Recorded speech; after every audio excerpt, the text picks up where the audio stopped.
Seamos todos bienvenidos en esta preciosa mañana en la que Dios nos permite estar juntos como familias para adorar su nombre. Que podamos glorificarnos, gozar de la adoración comunitaria como iglesia a través de la tecnología usada para la gloria de Dios, y con nuestras familias podamos disfrutar también de estos momentos. Seamos todos bienvenidos en el nombre del Señor Jesucristo y para la gloria de nuestro Dios. Bienvenidos.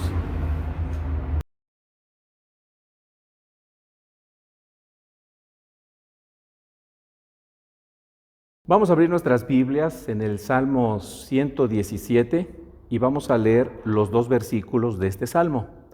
Esta lectura devocional, Salmo 117, versículos 1 y 2, en la versión Reina Valera 60. Alabad a Jehová, naciones todas, pueblos todos alabadle, porque ha engrandecido sobre nosotros su misericordia y la fidelidad de Jehová es para siempre. Aleluya. Padre bendito, te alabamos y te glorificamos, Señor, porque tú eres el único Dios, el Dios vivo y verdadero.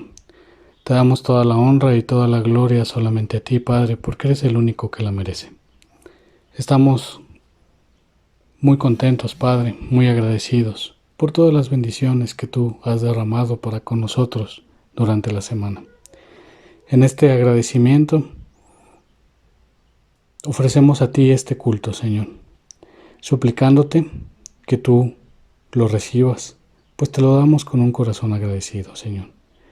Permítenos, Padre, a pesar de la distancia y de lo poco común o convencional de este culto, que podamos alegrarte, que podamos agradarte en nuestro culto, Señor.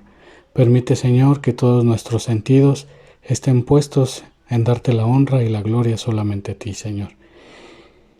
Y que, Padre, a través de tu Espíritu Santo, tú perfecciones esta alabanza que elevamos a tu nombre, Señor. Recíbela, Señor, es nuestra súplica. Sé tú con cada uno de nosotros en estos momentos de culto, Señor.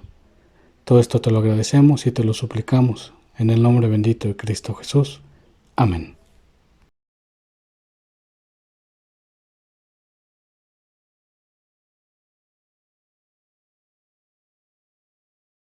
Entonemos con todo nuestro corazón el himno número 52, Tu fidelidad.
Vamos a leer todos juntos el Salmo 91 en la versión Reina Valera 60.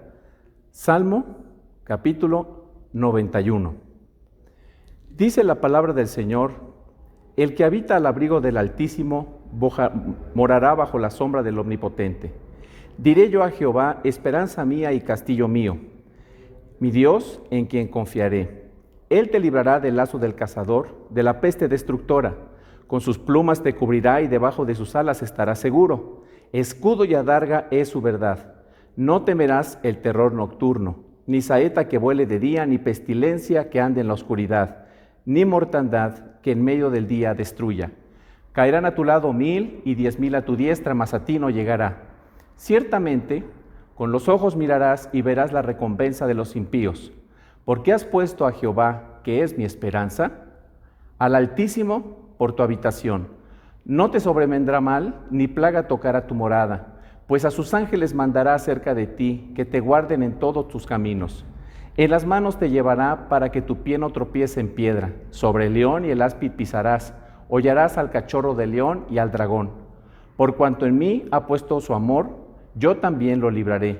Le pondré en alto, por cuanto ha conocido mi nombre. Me invocará y yo le responderé. Con él estaré yo en la angustia. Lo libraré y le glorificaré.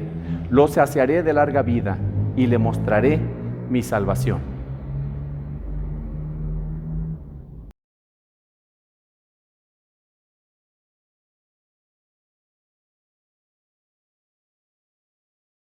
Entonemos con fe y con confianza el himno número 42, Castillo Fuerte.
Padre bendito, bueno eres, Señor, y misericordioso en gran manera.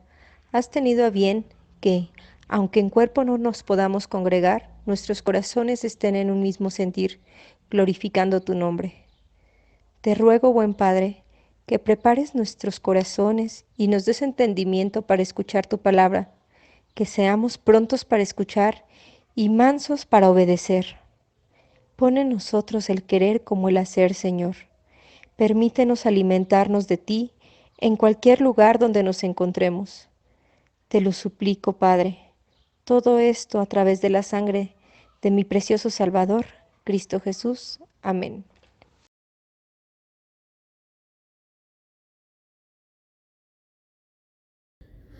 Bien, hermanos, vamos a la exposición de la palabra de Dios. En las últimas semanas he escuchado diferentes versiones sobre el mismo asunto y me refiero al COVID-19 o coronavirus, que fue declarada pandemia, como ustedes saben, un asunto de urgencia y salud pública de orden mundial. Los seres humanos, hermanos, debemos tomar muy en cuenta que los seres humanos no somos simples observadores de la historia. No vemos lo que está sucediendo solamente, sino lo que creemos que está sucediendo a nuestro alrededor.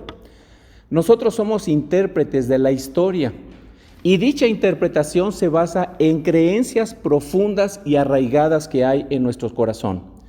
Con base en estas creencias que hay arraigadas en nuestro corazón, entonces respondemos a lo que sucede a nuestro alrededor. Un ejemplo lo tenemos en aquella narrativa bíblica, si ustedes recuerdan, de los 12 espías.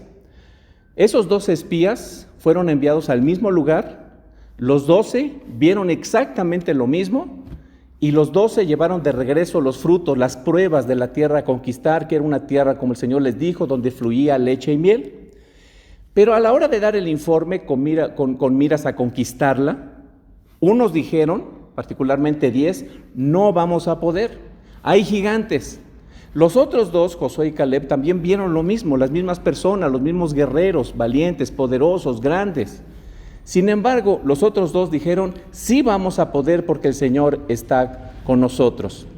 Esto nos muestra que nuestras respuestas a las más diversas circunstancias son una respuesta a la interpretación que nosotros damos, no de la historia, sino de lo que nosotros creemos que está sucediendo a nuestro alrededor. Nuestras respuestas a las más diversas circunstancias, entonces, son morales y son espirituales y están determinadas por la condición espiritual de nuestro corazón.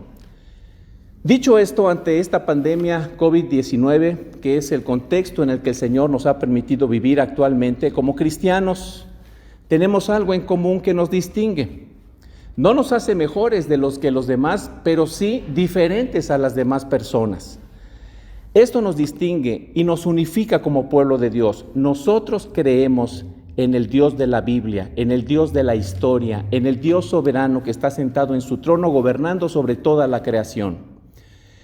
Pero lo que me he encontrado en las redes sociales y platicando con muchos cristianos de este estado y de otros estados, amigos que tengo, que conozco, lo que me he encontrado es que entre nosotros mismos como cristianos tenemos diversas respuestas al mismo problema. Por ejemplo, ¿cómo debemos responder como cristianos ante esta epidemia? ¿Nos quedamos en la casa o no nos quedamos en la casa? ¿Nos vamos de vacaciones aprovechando que los niños salieron de la escuela o no nos vamos de vacaciones? ¿Compramos despensa para estar preparados en caso de alguna contingencia donde el gobierno nos diga que nos tengamos que quedar en nuestra casa 20, 30 días, 40 días? ¿O no compramos despensa y simplemente confiamos en el Señor? ¿Nos seguimos congregando semanalmente o no nos congregamos? ¿Hacemos caso a las recomendaciones que nos hace el gobierno municipal, que nos hace el gobierno estatal o no hacemos caso? ¿Hacemos que no pasa nada? ¿Seguimos con nuestra vida normal o por contraposición, todo el día nos estamos juntando gel y todo el día obsesivamente nos estamos juntando gel para que no contraigamos este virus? ¿Qué hacer? ¿Cómo responder en fe bíblicamente ante esta situación? Pero la pregunta es, ¿cómo es que nosotros los cristianos, que tenemos el mismo Dios, tenemos la misma Biblia, el mismo Salvador, las mismas promesas, podemos responder de maneras tan diferentes los unos de los otros? Unos aseguran, esta plaga mortal no va a tocar a nuestra familia, así que yo puedo seguir mi vida como si nada pasara, sigo mi vida normal, estoy cubierto, algunos inclusive utilizan un lenguaje así como que estoy cubierto con la sangre de Cristo, lo que esto signifique, ¿verdad? Porque no entiendo yo a veces ese lenguaje, pero algunas personas dicen, estoy cubierto con la sangre de Cristo. Y obviamente todo esto debidamente acompañado de algunos textos bíblicos, como por ejemplo aquel que dice, todo lo puedo en Cristo que me fortalece. Así que el COVID no me va a hacer nada porque todo lo puedo en Cristo que me fortalece. Voy a seguir como si nada porque todo lo puedo en Cristo que me fortalece. ¿Qué significa esto? No te preocupes, tú estás inmune al virus porque eres cristiano. Algunos cristianos responden ante esta situación de esta manera. Otros cristianos deciden hacer caso a las autoridades y deciden prudentemente quedarse en su casa, no asistir a reuniones donde haya mucha gente, no salir a comer a restaurantes, evitan irse de vacaciones, hacen una despensa suficiente, sabia, prudente, para poder no salir de casa durante algunos días si es que así nos los ordena el gobierno. Otros más están dominados por los nervios, hacen compras de pánico, no se despegan del televisor, están todo el día viendo los noticiarios, a ver cuántos muertos más, si ya pegó en esta ciudad, si ya pegó en el estado, en qué estados hay más incidencia del coronavirus, para estar fresco, las noticias más frescas, ¿no? Estar al tanto de todo lo que está sucediendo en el mundo y también en nuestro país. Estas son respuestas de cristianos con la misma fe, el mismo Salvador, el mismo Dios y la misma Biblia. Diferentes respuestas con el mismo Dios, el mismo Salvador y la misma Biblia. ¿Por qué?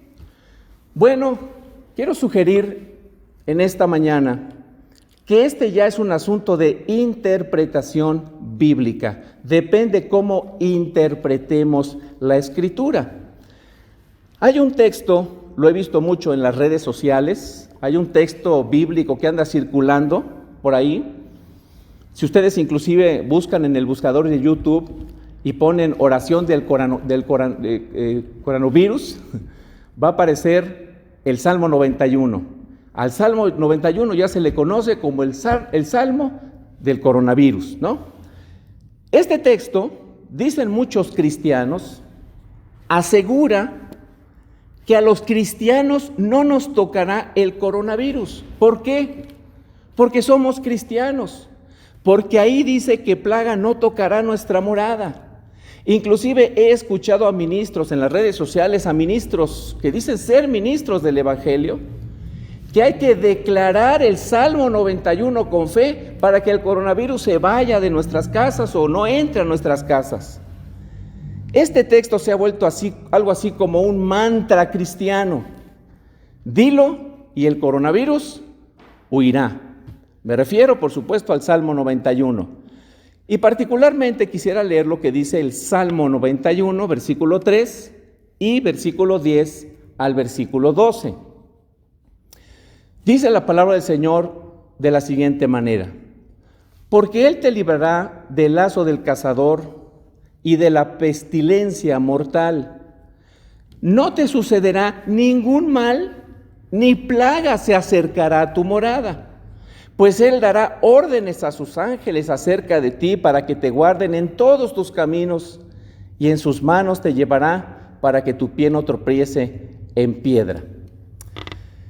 Este salmo es utilizado por infinidad de cristianos para asegurar que este virus no tocará nuestra morada, y lo creen firmemente. Bueno, este es un trabajo hermenéutico, y lo primero que necesitamos hacer en una hermenéutica responsable es intentar trasladarnos a la audiencia original que recibió originalmente este texto bíblico.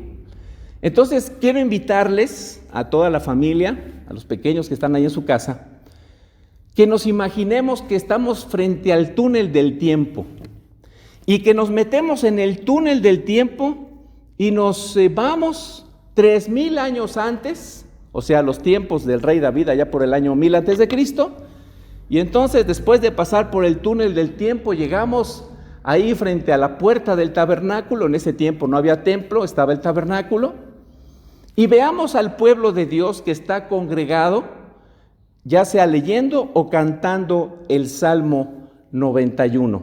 Entonces imagínense ustedes que estamos observando a la gente frente al tabernáculo y están cantando el Salmo 91. Al entonar los judíos este salmo, ¿Qué evento creen ustedes que venía inmediatamente a su mente? Cuando cantaban, ninguna plaga tocará tu morada. Cuando ellos cantaban con fe ese salmo, ¿qué evento histórico del pueblo de Israel se imaginan ustedes que venía a la mente de todo judío que cantaba esta alabanza a Dios? Sin lugar a dudas, de inmediato se trasladaban 500 años antes hasta Egipto, donde literalmente ninguna de las 10 plagas tocó la morada de la casa del pueblo de Israel. Fueron 10 plagas que tocaron a todos los egipcios. Bueno, 9 plagas a todos y una en particular que fue el clímax, la última plaga que fue la muerte, que tocó solamente a los primogénitos. Entonces, esto venía a su mente de manera natural, históricamente. Este hecho histórico venía a su mente cuando ellos cantaban, porque este era un himnario, los salmos era un himnario, cuando ellos entonaban el Salmo 91. En Egipto lo que sucedió fue la muerte de cada uno de los primogénitos egipcios. Esta plaga fue la peor que experimentó el pueblo egipcio. Ninguna de las 10 plagas tocó la casa, literalmente, verdaderamente, realmente. Ninguna de estas plagas tocó la morada de la casa del pueblo de Israel. Ahora, la plaga climática, la peor plaga, fue la muerte. ¿Cómo se libraron los israelitas de esta terrible plaga? Siendo buenos, portándose bien, siguiendo las instrucciones que Dios les había dado, siendo buenas personas, siendo religiosos. Por supuesto que no. Ellos se salvaron por la sangre derramada del Cordero, que murió en lugar de los primogénitos. La sangre del Cordero fue derramada y fue untada en los quiciales de las puertas. Por eso dice la Biblia que el ángel de la muerte pasó por encima de la casa de los judíos, pero no tocó la casa de los judíos, porque estaba la sangre en los dinteles de las puertas. Por eso se llama a ese evento la Pascua, ¿no? Que quiere decir pasar por alto. El ángel de la muerte pasó por alto la casa de los israelitas. Esa plaga, esa última plaga, tampoco tocó la morada de los israelitas. Entonces, cuando los judíos cantaban, y nos regresamos, ¿no? Estamos en el túnel del tiempo, llegamos al tiempo donde los judíos estaban cantando ese salmo. Entonces, cuando un judío cantaba a las puertas del tabernáculo comunitariamente el Salmo 91, donde decía, ninguna plaga tocará tu morada, de inmediato pensaban en Egipto y la salvación que Dios les había dado en virtud de la sangre derramada del Cordero. Pero ya habían pasado 500 años desde que sucedió lo de las plagas de Egipto y que el Señor no permitió que ninguna de estas plagas tocara la casa del pueblo de Israel. Ya habían pasado 500 años desde que esos eventos habían sucedido. Ahora, quienes entonaban estos salmos ya estaban en la tierra prometida, ya habían recibido la ley de Moisés y estaban siendo gobernados por un rey que se llamaba David. Ahora bien, ¿cómo debían interpretar en su vida actual esos judíos que vivían en el año 1005 más o menos antes de Cristo? ¿Cómo debían interpretar este texto de que ninguna plaga tocaría su morada?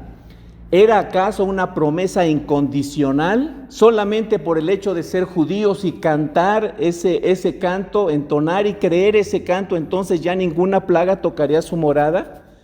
¿Era una garantía de que verdaderamente pues ninguna plaga tocaría la morada de las personas en el pueblo de Israel?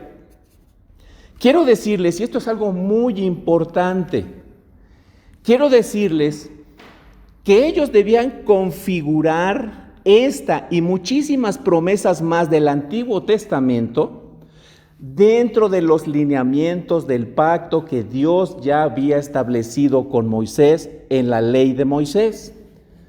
La relación entre Dios y los israelitas no era una relación al aire, vamos a decirlo así, sin normas de operación. Había un pacto que Dios había hecho con el pueblo a través de Moisés. Y este pacto regulaba la relación entre Dios y su pueblo. De esta forma, el pueblo de Israel sabía qué podía esperar de su Dios y Dios sabía qué podía esperar de ellos.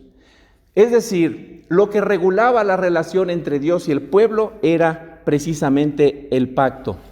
Y en un momento en su pantalla va a aparecer justamente esta ilustración para que pueda ser mucho más explicable lo que voy a explicar a continuación, lo que voy a decir a continuación.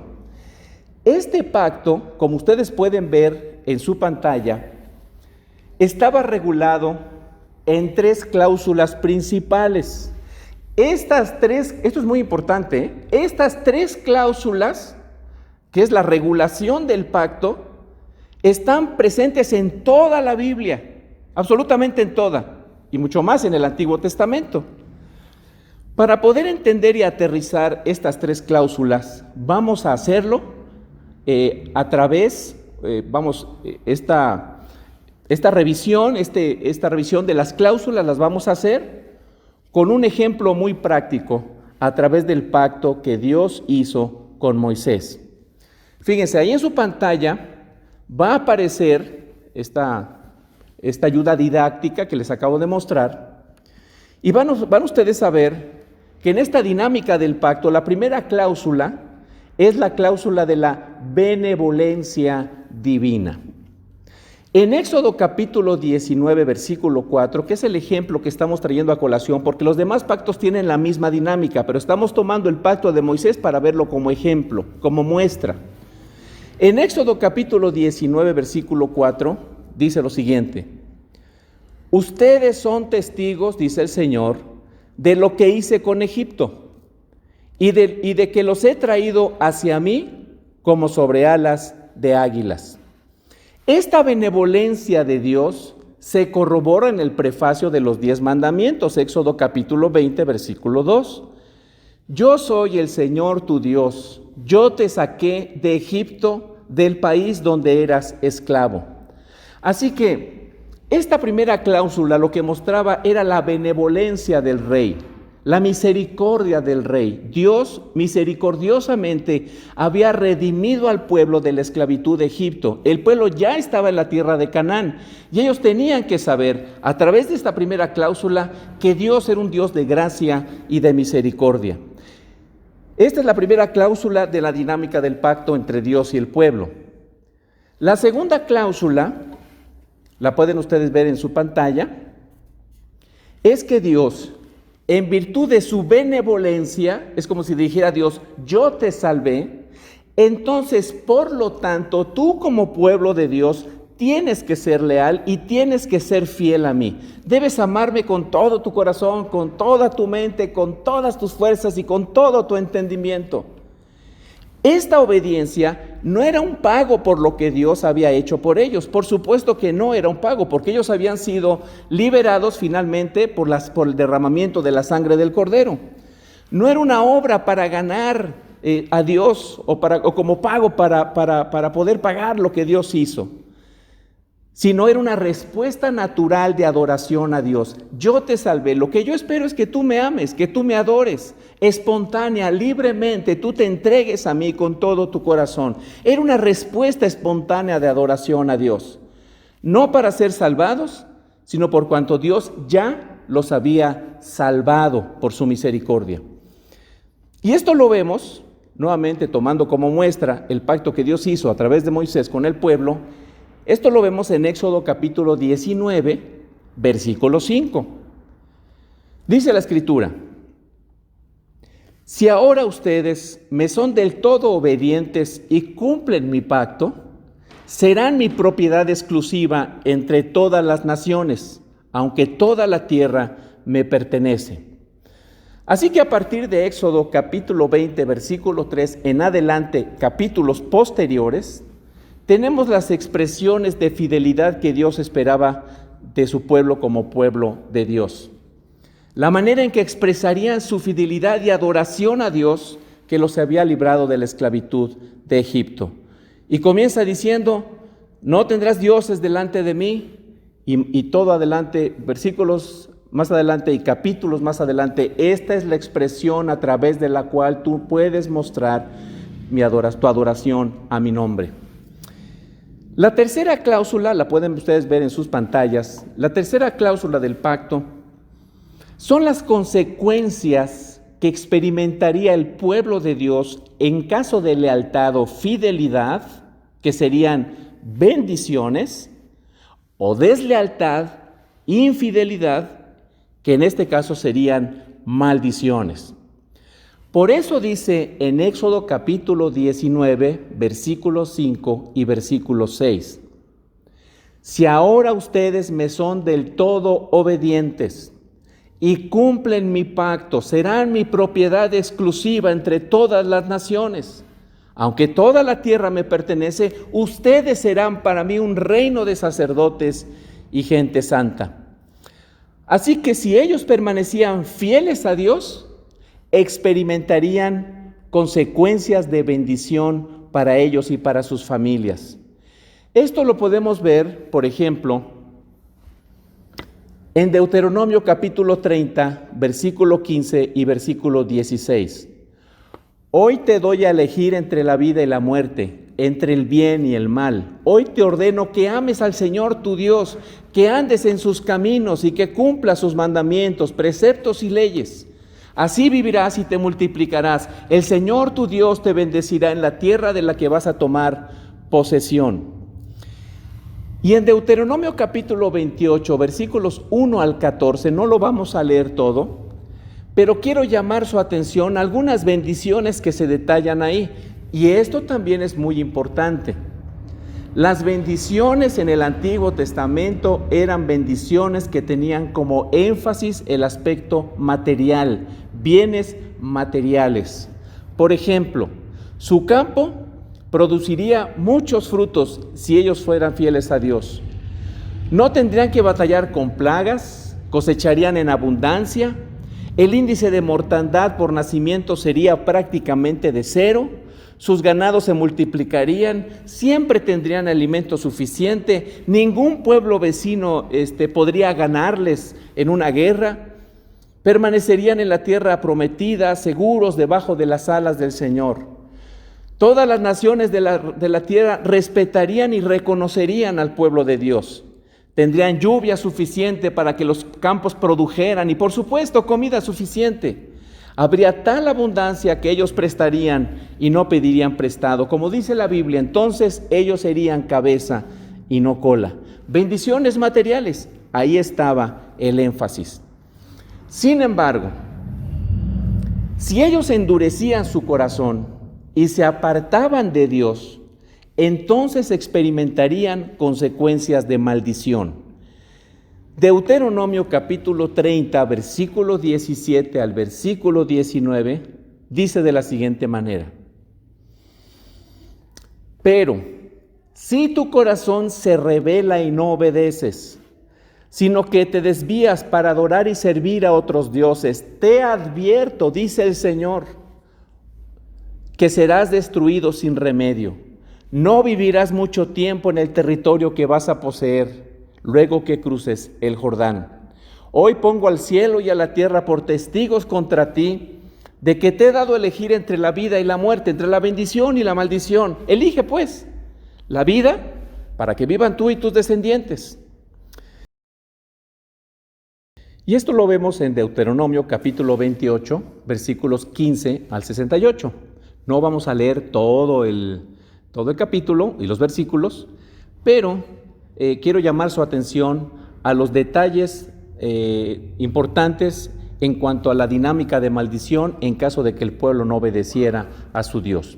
Fíjense, dice en Deuteronomio 28, 15 al 68 que les faltaría la lluvia, que tendrían malas cosechas, que les llegarían plagas, que vendría a su vida pobreza, escasez. Ningún pueblo los respetaría, perderían las batallas, habría hambre. El clímax de las maldiciones del pacto sería el exilio. Serían enviados a otras naciones. De hecho, en el tiempo de Amós, ellos experimentaron literalmente las maldiciones del pacto por ser infieles. En Amós capítulo 4, en su versículo 10, dice el Señor. Les mandé plagas como las de Egipto. Pasé por la espada a sus mejores jóvenes junto con los caballos capturados. Hice que llegara hasta sus propias narices el hedor de los cadáveres. Con todo, ustedes no se volvieron a mí, afirma el Señor. Así que en la dinámica del pacto, las promesas de Dios deberían configurarse dentro de la dinámica del pacto. Ustedes lo van a ver ahorita en su pantalla. Bendiciones, más bien benevolencia divina, yo te salvé, yo te redimí. Lealtad del pueblo esperada por Dios, no para pagar la redención, sino en virtud de que ya habían sido redimidos. Y en verde, las consecuencias de maldición o bendición por la lealtad o deslealtad. Este cuadro es muy importante, ustedes lo van a ver en este momento en su pantalla.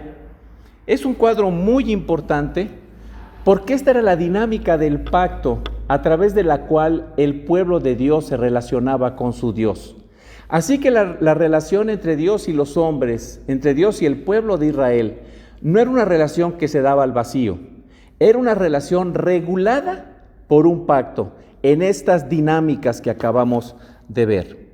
Entonces, eso de que la plaga no tocará tu morada, es una promesa que debería configurarse dentro de la dinámica del pacto. Si ellos en realidad querían que la plaga no tocara su morada, entonces ellos deberían ser fieles al pacto. Repito, porque esto es muy importante, no como un pago por la redención que Dios había llevado a cabo, sino más bien como una expresión libre de adoración a su Dios. En el tiempo de Amós, el pueblo de Dios fue infiel a su Dios y experimentó las maldiciones del pacto. La plaga sí tocó su morada y hubo una gran mortandad. Ahora bien, quiero llamar su atención a algo que me parece sumamente interesante que sucede en el Salmo 91. Este salmo se le atribuye de manera general a David. Vamos a tomar en cuenta que se le atribuye a David. Es curioso que David, el rey de Israel que escribió el Salmo 91, provocó que una plaga trajera gran mortandad al pueblo de Israel. Él escribió que la plaga no tocará tu morada. Sin embargo, él provocó que una terrible plaga llegara a la morada del pueblo de Israel. Es decir, David fue responsable de que una plaga tocara la morada de los israelitas. ¿No les parece interesante? La misma persona que escribe que la plaga no tocará tu morada fue responsable de una gran mortandad, una gran plaga que llegó al pueblo de Dios. El pueblo de Dios pecó contra Dios y Dios entregó temporalmente a David, el escritor del Salmo 91, a la dureza de su corazón y lo incitó a hacer un censo. A través de este censo, David no quería glorificar a su padre, no quería glorificar a Dios. David lo que quería era glorificarse a sí mismo. Fue una muestra de gran orgullo. Él fue arrogante, él quería mostrar la grandeza del pueblo y obviamente pues él era el autor de esa grandeza, según él. Dios lo entrega a la arrogancia de su propio corazón. Se infló de vanidad, mostrándose a sí mismo cuán grande él pensaba que era. Y Dios castigó esa soberbia. Si vemos la dinámica del pacto, y nuevamente vamos a ver en su pantalla que aparece el recuadro didáctico de la dinámica del pacto, David fue infiel a Dios. Y por lo tanto, como David fue infiel a Dios y el pueblo de Dios fue infiel también a Dios, entonces experimentaron consecuencias de maldición por su pecado. En segundo libro de Samuel, capítulo 24, versículo 10, segunda parte al 15, sí le voy a dar lectura porque me parece muy relevante para la explicación que estamos dando. Dijo pues David al Señor: he pecado en gran manera por lo que he hecho, pero ahora, oh Señor, te ruego que quites la iniquidad de tu siervo, porque he obrado muy neciamente.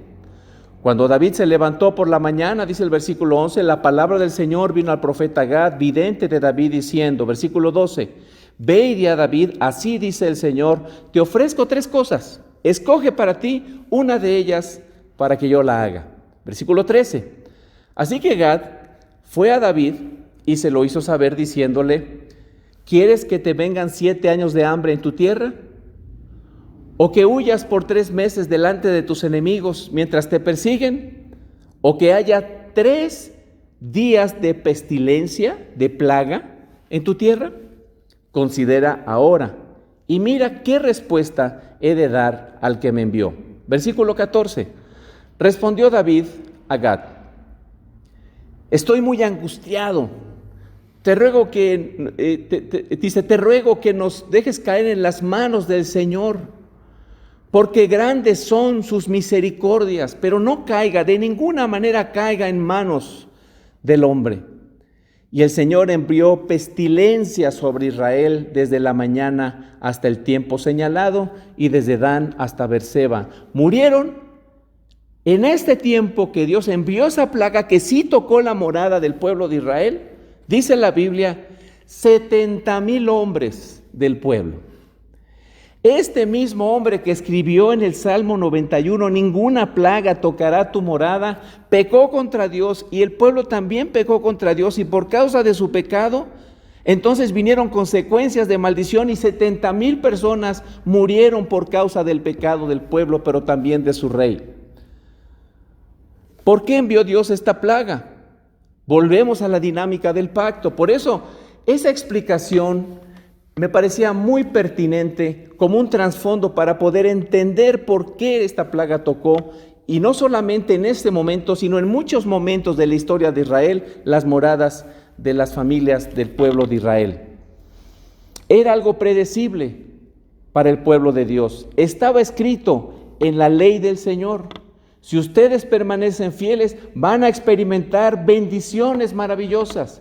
Si ustedes no permanecen fieles a su Dios, van a experimentar maldiciones. Esto ya estaba escrito por lo menos 500 años antes. Lo sabían, era predecible. Esta dinámica del pacto regulaba la relación entre Dios y ellos, lo sabían. Y aún así pecaron contra Dios y esa plaga tocó su morada. 70,000 personas murieron por arrogantes, por orgullosos, porque se apartaron del Señor, experimentaron estas consecuencias de maldición. Así que podemos ver, haciendo una hermenéutica de este salmo, una interpretación seria, una interpretación responsable de este salmo. Este salmo no era un cheque en blanco, se trataba de promesas condicionadas dentro de la lealtad requerida en la dinámica del pacto que muchos años atrás Dios había dado a través de la ley de Moisés, corroborado por todos los profetas del Antiguo Testamento. David, como rey representante del pueblo de Dios ante su Dios, en ese momento de la historia del pueblo de Israel no se mantuvo fiel, y debido a su infidelidad y la infidelidad del pueblo mismo, el pueblo experimentó la peor plaga que pudieron haber vivido, la plaga de la muerte. Murieron 70,000 personas. Ahora nosotros, de este lado de la historia, ya dejamos a un lado a los judíos que estaban en el tabernáculo cantando alabanzas a Dios y entonando el Salmo 91. Trajeron a su memoria Egipto, pero ya dentro del tiempo en el que estaban viviendo, ellos sabían que así es como tenían que interpretar ese salmo dentro de la dinámica del pacto. Ahora nosotros, de este lado de la historia, regresamos del túnel del tiempo en el que nos fuimos 3,000 años atrás, regresamos a este lado de la historia de la redención. De este lado de la historia, habiendo venido Cristo ya, ¿cómo entendemos entonces el Salmo 91 a la luz de lo que hemos considerado, de lo que hemos estudiado? ¿Cómo aplicar lo que dice, no te sobrevendrá ningún mal, el Señor te librará de mortíferas plagas, ninguna plaga tocará tu morada? Si decimos que podemos aplicar este texto tal cual, sin considerar que Cristo ya vino, ¿qué sucede con los cristianos que sí han muerto por esta plaga? ¿Qué esperanza le ofrecemos a sus familias? ¿Será que no tuvieron fe? ¿Será que no son los consentidos de Dios y por eso se murieron? Hermanos amados en Cristo, la peor plaga que ha experimentado la humanidad y que ha matado a todos los seres humanos, a todos, sin excepción, es la plaga de la muerte. Esa plaga nos toca a todos los cristianos y no cristianos también. Pero las buenas noticias que tenemos nosotros, los creyentes en Jesucristo, que creemos firmemente en el Evangelio, es que ya hubo alguien que enfrentó esta plaga y salió vencedor. Y ese alguien es Cristo Jesús, el Rey de la Gloria. Considerando al rey David, que provocó esa terrible plaga al pueblo de Israel, y trayendo a este lado de la historia este Salmo 91, y considerando todo lo que hemos estudiado, podríamos decir que este rey, el rey David, perteneció a la tribu de Judá, de donde salían los reyes. Es el hijo de David, de la tribu de Judá, el Señor Jesucristo, Rey de reyes y Señor de señores, que gobierna hoy en día a su iglesia y a todo el mundo en su humanidad desde la gloria eterna. Dice la palabra, fue un rey humano, David, que gobernó sobre el pueblo de Dios, un rey imperfecto, un rey pecador. Hoy en día tenemos al Señor Jesucristo, que en su humanidad perfecta y ascendida nos gobierna como pueblo de Dios desde el cielo. Un rey perfecto, santo, que gobierna de manera perfecta a todo el mundo en su humanidad ascendida. Por causa de David, Dios envió una mortífera plaga que mató a decenas de miles de personas. Un rey pecador gobernando a un pueblo pecador, un mediador imperfecto. Pero por otro lado tenemos a Cristo como mediador, que tomó nuestra culpa por el pecado, una plaga que ha azotado a la humanidad entera, que es la muerte, y una plaga que sí toca las moradas de las personas, de los seres humanos y también de los cristianos. Pero nuestro Señor Jesucristo salió vencedor de la muerte. Es en virtud de la muerte de Cristo, de su resurrección y de su ascensión como Rey, que podemos repetir con toda confianza lo que dice en Romanos 8:35 al 39. ¿Quién nos apartará del amor de Cristo? ¿La tribulación, la angustia, la persecución, el hambre, la indigencia, el peligro o la violencia? Sin embargo, en todo esto somos más que vencedores por medio de aquel que nos amó, pues estoy convencido de que ni la muerte, ni la vida, ni los ángeles, ni los demonios, ni lo presente, ni lo porvenir, ni los poderes, ni lo alto, ni lo profundo, ni ninguna otra cosa creada puede apartarnos del amor de Dios que se ha manifestado en Cristo Jesús, nuestro Señor. Aquí no se nos dice que no pasaremos por alguna de estas pruebas, de estas dificultades, de estas cosas, de estos sufrimientos. Los cristianos experimentaremos circunstancias difíciles, nos enfermaremos, podríamos inclusive contraer ese virus que está azotando hoy en día a la humanidad entera. Lo que sí nos dice la Escritura es que en Cristo somos más que vencedores sobre todas ellas. Ninguna de estas cosas puede apartarnos del amor de Dios que es en Cristo Jesús. Ninguna de estas cosas puede apartarnos del amor de Cristo. Lo peor que nos puede hacer esta plaga es matarnos. Es lo peor que nos puede hacer. Pero Cristo ya venció a la muerte y en Él también nosotros la hemos vencido. Esta, mis amados hermanos, es la esencia del Evangelio. La confianza que nosotros podemos tener en Cristo con base en todo lo que Cristo ha hecho en favor de nosotros. Cristo ha vencido a la muerte y en Él nosotros somos vencedores sobre la muerte. De tal forma que nuestra confianza no debe estar puesta en no infectarnos de esta plaga que está azotando a la humanidad. No deseamos infectarnos, debemos ser responsables, por supuesto. Pero nuestra confianza no está en la salud que nosotros podamos tener. Eso deseamos y debemos ser responsables y cuidarnos. Pero nuestra confianza está en aquel que ya venció a la peor de las plagas, que es la muerte. Esa victoria sobre la muerte en este tiempo, hermanos, es parcial. Todavía vivimos en un mundo caído. Estamos expuestos a enfermedades, estamos expuestos a accidentes, estamos expuestos a la muerte y finalmente todos experimentaremos la muerte. Pero lo que no puede quitarnos ninguna de estas circunstancias, ni aún la misma muerte, es la unión que nosotros tenemos con Cristo. Esa unión es eterna. Nada nos puede apartar del amor de Dios que es en Cristo Jesús, ni aún la misma muerte, porque la muerte ya fue vencida por el Cordero de Dios, que dio su vida por nosotros.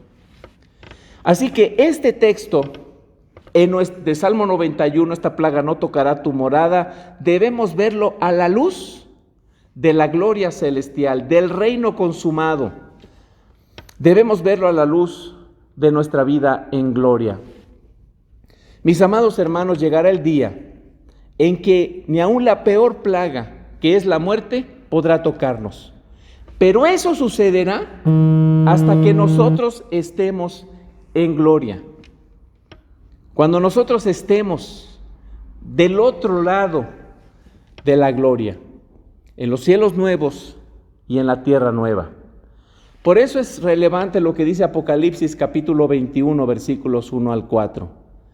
Después vi un cielo nuevo y una tierra nueva, porque el primer cielo y la primera tierra habían dejado de existir, lo mismo que el mar. Vi además la ciudad santa, la nueva Jerusalén, que bajaba del cielo procedente de Dios, preparada como una novia hermosamente vestida para su prometido. Y oí una voz potente que provenía del trono que decía: aquí, entre los seres humanos, está la morada de Dios. Él acampará en medio de ellos y ellos serán su pueblo. Dios mismo estará con ellos y será su Dios. Él les enjugará toda lágrima de los ojos. Ya no habrá muerte, ya no habrá llanto, ya no habrá lamento, ya no habrá dolor, porque las primeras cosas han dejado de existir. Así que, hermanos, cuando estemos del otro lado de la gloria, en la Jerusalén celestial, allí podremos afirmar con plena seguridad que ninguna plaga tocará nuestra morada. Nuestra alegría estará cimentada en las lágrimas que Cristo derramó en la cruz horas antes de su muerte. Nuestra paz eterna ha sido ganada por la angustia del Hijo de Dios que experimentó en el huerto del Getsemaní. Nuestra victoria sobre la muerte se basa en la aparente derrota del Hijo de Dios en la cruz del Calvario. Nuestra ciudadanía en gloria se basa en la resurrección del Hijo de Dios, venciendo a la muerte y a todos los poderes infernales que tenían el imperio de la muerte, por el cual estábamos sujetos a temor. Y esto se corrobora en 1 Corintios 15, 25 al 28, porque es necesario que Cristo reine hasta poder poner a todos sus enemigos debajo de sus pies. El último enemigo que será destruido es la muerte, pues Dios ha sometido todo a su dominio. Al decir todo, ha quedado sometido a su dominio, es claro que no se incluye a Dios mismo, quien todo lo sometió a Cristo. Y cuando todo le sea sometido, entonces el Hijo mismo se someterá a aquel que le sometió todo, para que Dios sea todo en todos. Esa es nuestra esperanza. La peor plaga a la que sigue sometida la humanidad es la muerte, pero la muerte ya fue vencida. Será en la gloria de los cielos nuevos y la tierra nueva donde ya no experimentaremos esa muerte y donde ninguna plaga tocará para nunca jamás nuestra morada.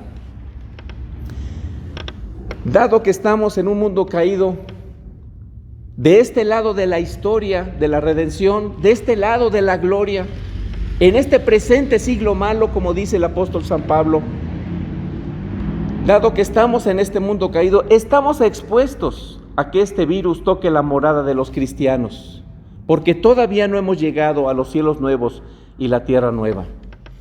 Así que, hermanos, no es falta de fe ser precavidos. Es producto de la ignorancia bíblica desafiar a la muerte innecesariamente. Por lo tanto, como cristianos debemos modelar la prudencia, la sabiduría bíblica, seguir las indicaciones de nuestras autoridades cuando éstas sean juiciosas. Debemos actuar con fe, orando, dependiendo de Dios en todo momento y siendo buenos administradores de la vida que Dios nos ha dado. Quiero concluir mostrándoles lo que dice Proverbios capítulo 22 en su versículo 3. El prudente ve el peligro y lo evita. El inexperto sigue adelante y sufre las consecuencias. Así que en este tiempo aprovechemos para conocer mejor a nuestra familia, para ahondar en nuestra relación conyugal, para jugar con nuestros hijos, para dedicar tiempo que comúnmente no dedicamos a nuestros seres queridos. Seamos prudentes. Cuando recibimos las instrucciones del gobierno que nos está diciendo que debemos quedarnos en casa, hagámoslo. Esa no es falta de fe. Como dice la palabra, cuando el prudente ve el peligro lo evita, pero el inexperto, el necio, sigue adelante y va a sufrir las consecuencias. Así que oremos para que como pueblo de Dios, en medio de esta crisis mundial, nosotros podamos ser luz y sal en el mundo en el que vivimos y vivamos en medio de esta contingencia para la gloria de Dios, recordando que todavía no estamos en los cielos consumados, en la tierra y cielos consumados. Estamos en este presente siglo actual. Y sí puede tocar nuestra morada esa plaga. Debemos ser cuidadosos, amar a nuestros amigos, amar a nuestros prójimos, a nuestros mismos familiares y ser juiciosos, ser sabios, administrando bien el tiempo, dice la Escritura, siendo buenos administradores de Dios. Vamos a orar. Señor, te damos las gracias en esta preciosa tarde, porque nos permites como familias estar juntos en nuestras casas, para cantar, para alabar tu nombre y para recibir tu palabra. Qué bueno eres, Señor, que provees inclusive esta tecnología que a veces se usa mal, pero que usada de manera correcta es tan útil para momentos como estos. Ayúdanos como iglesia a ser sabios. Ayúdanos como iglesia a ser buenos administradores de todo lo que tú nos has dado y que en este tiempo podamos fortalecer los lazos familiares y podamos instruir a nuestros hijos y a nuestro cónyuge, Señor, como varones responsables de nuestra familia y encaminarlos aún más en la fe. Y que en este tiempo como cristianos modelemos que el cristiano es una persona sabia, es una persona prudente y es una persona que vive en un mundo caído, pero que vive siempre pensando en lo que sucederá en el reino consumado. Y esto nos lleva a esa expresión apocalíptica: ven Señor Jesús, ven pronto. En Cristo Jesús. Amén.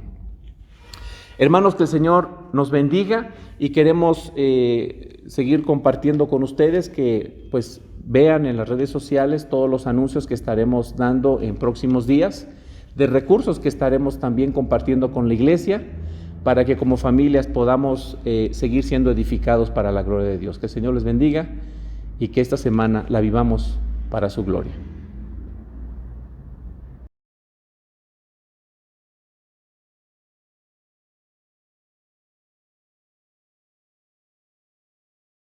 Y ahora, mis amados hermanos, que el amor de Dios Padre, la gracia de nuestro Señor Jesucristo y la comunión de su Santo Espíritu sea con todos ustedes y con sus familias hasta que el Señor vuelva por segunda vez a establecer su reino para siempre, donde ninguna plaga tocará nuestra morada. Amén y amén.